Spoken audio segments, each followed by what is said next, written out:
નમસ્કાર ખેડૂત મિત્રો કે આજે આપણે જે આગળ વિડિયો જે મૂકેલો હતો કે જે રોપ ઓલરેડી આપણો રોપ અત્યારે ઉગીને કમ્પ્લીટ 1 મહિના દિવસનો થઈ ગયો છે। ત્યારબાદ અત્યારે પાછો આપણે ફરી ટાઈમ મળ્યો છે વિડિયો બનાવવાનો અને આપણે લગભગ આ ખેતર 9-10 વીઘાનું છે કે આપણે અત્યારે આમાં ડુંગળીનું વાવેતર કરવા આપણે આવી ગયા છીએ કે આમાં અગાઉ આપણે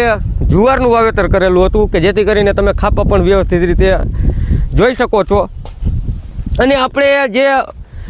17 દાતાની રેગ્યુલર વણણી કે જે આપણે ખાતર મિક્સ કરીને આપણે ડુંગળીનું વાવેતર કરવાનું છે કે કેવી રીતે આપણે વાવેતર કરીએ છીએ, વીઘે કેટલું બિયારણ નાખીએ છીએ કે જે રીતે આપણે મિત્રો વાત કરી બરોબર કે જે તમે આ બિયારણ જોઈ શકો છો કે આપણે અલગ અલગ 2 જાતનું નોખું બિયારણ લીધું છે કે તમે અમારા હાથમાં જોઈ શકો છો કે જે પંચગંગા બરોબર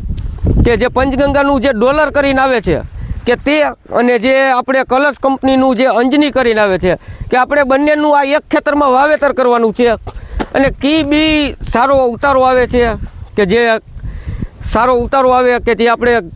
ક્વોલિટી કઈ સારી થાય છે કે તે બધી માહિતી આપવાની છે। અને આપણે આ ઓરણી પણ તમે જોઈ શકો છો અને આપણે જાતે જ આપણે વાવેતર કરવાનું છે, કેવી રીતે કરશી શું કરશી તે બધું આપણે આખા વિડીયોની અંદર તમને માહિતી પહોંચાડવાની છે કે જેથી કરીને વિડીયોમાં આગળ ખાસ કરીને બન્યા રહેજો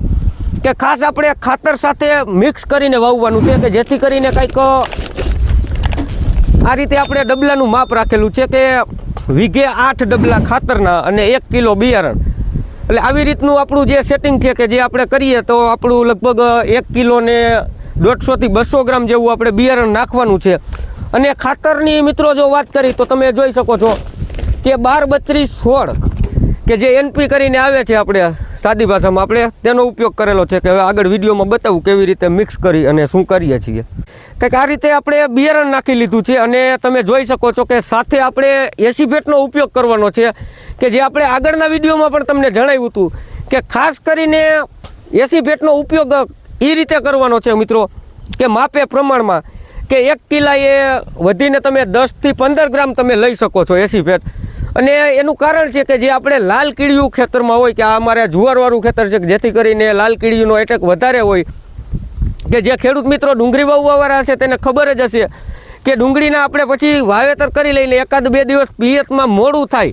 તો જે આપણે ઢગલા ક્યાંક અમુક જગ્યાએ ઢગલા ઉગે છે કે જે કીડીયું ભેરું કરીને ત્યાં રાખે એટલે જેથી કરીને ઢગલા ઉગે છે કે 80 ફેટ ભેળવવાનું મિત્રો એક જ કારણ કે આપણે જે લાલ કીડીયું ભેરું ન કરી શકે, બાકી બીજી એક કોઈ દવાથી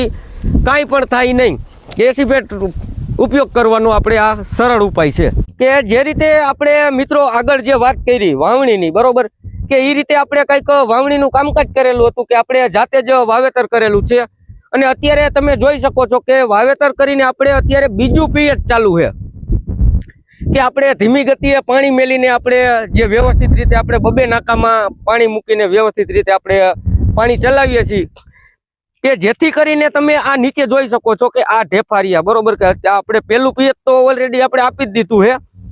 છે કે જમીન પોચી રાખવા માટે અને ડુંગળીનો સારો ઉગાવા લેવા માટે આપણે ધીમી ગતિએ પાણી મૂકવાનું છે। અને આગળ પણ તમને બધા પૂરા રિવ્યુ આપીશ કે ડુંગળી કેવી રીતે ઉગે છે કે આપણે કઈ રીતે એમાં પેલું નિંદામણ સાફ કરવું। અને અત્યારે જે ખેડૂત મિત્રો એ ડુંગળીનું વાવેતર કરીને ઉગીને માનો કે આપણે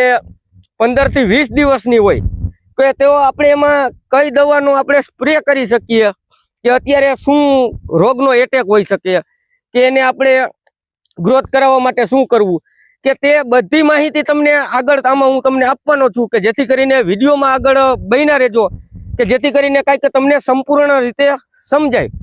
કે આ આપણે વાવેતર કરેલું હતું તેની વાત થઈ બરોબર। અને અત્યારે આપણે જે ખેડૂત મિત્રોને પહેલા જણાવવાનું છે કે જે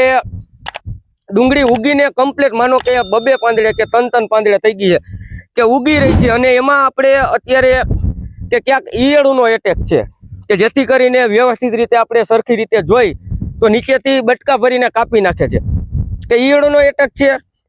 અને સાથે આપણે ગ્રોથ કરાવવા માટે કે જે આગળ આપણે જૂના વિડીયોમાં બધું આપણે જણાવેલું છે કે આપણે કઈ દવાનો ઉપયોગ કરીએ અને આમાં પણ તમને જણાવી દઉં કે આપણે માનો કે કોરાજન છે, પછી જે આપણે સાયફરમેથિન 25% આવે છે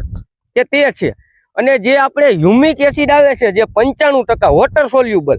કે સાથે આપણે તેનો ઉપયોગ કરવાનો છે કે જેથી કરીને એનો આપણે સ્પ્રે કરીએ તો જેથી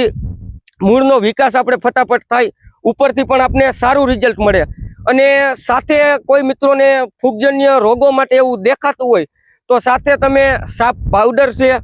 કે અથવા આપણે M45 છે કે જે મેન્કોજેબ 75% કરીને આવે છે કે તમે તેનો પણ ઉપયોગ વ્યવસ્થિત રીતે તમે કરી શકો છો. અને પ્રમાણની મિત્રો જો વાત કરીએ આપણે કે પ્રમાણ આપણે જે કોરાજનનું જે આપણે પ્રમાણ છે કે જે આપણે 4 થી 5 મિલી પ્રતિ પંપ, બરોબર. અને જે સાયફરમેથિન છે, જે સાયફર તમને 25% કીધી, તે 8 થી 10 ml પ્રતિ પંપ. અને જે ટ્રોફી આપણે આવે છે કે જે 100 ગ્રામનું, કે તે આપણે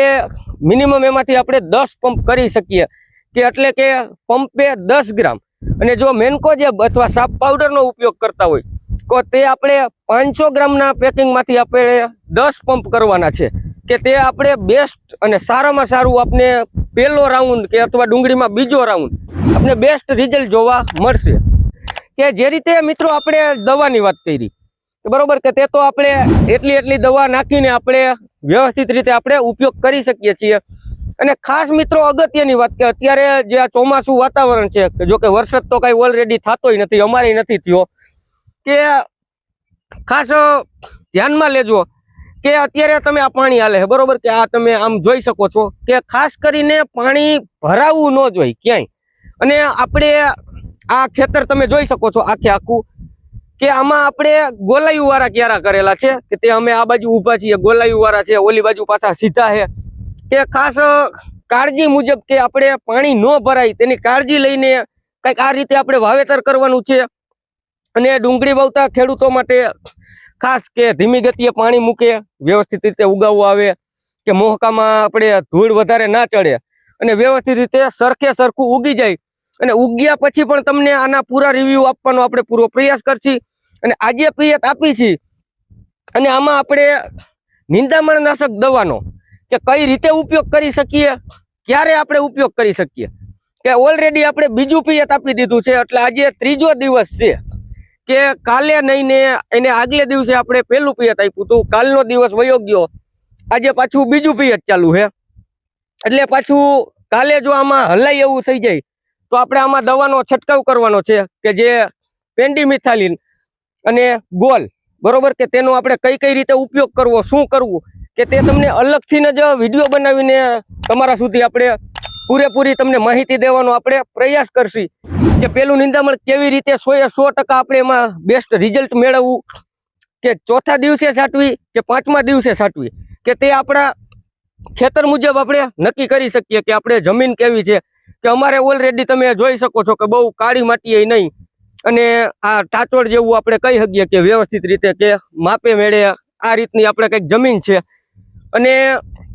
આગળ પણ આપણે મિત્રો જે આપણે રોપ આપણે નાખ્યો હતો કે તેનો આપણે વિડીયો બનાવેલો છે, કે તેની પણ આપણે સંપૂર્ણ માહિતી આપશી, કે તેમાં શું શું આપણે પ્રોસેસ કરેલી હતી, કે શું કરેલું છે. અને એક બીજી આપણે 4-5 વીઘાનું અગાઉ વાવેતર કરેલું હતું, કે જેમાં તમને કીધી એ દવાનો આપણે એક રાઉન્ડ આપણે મારી દીધો છે,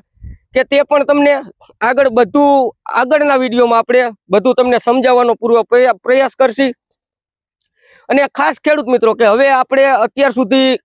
આપણી પાસે ટાઈમ નહોતો, કે ટાઈમના અભાવે આપણે જેથી કરીને એક્ટિવ નહોતા, કે ગઈ સાલના જે વિડીયો મૂકેલા હતા કે બધા ખેડૂત મિત્રોનો આપણે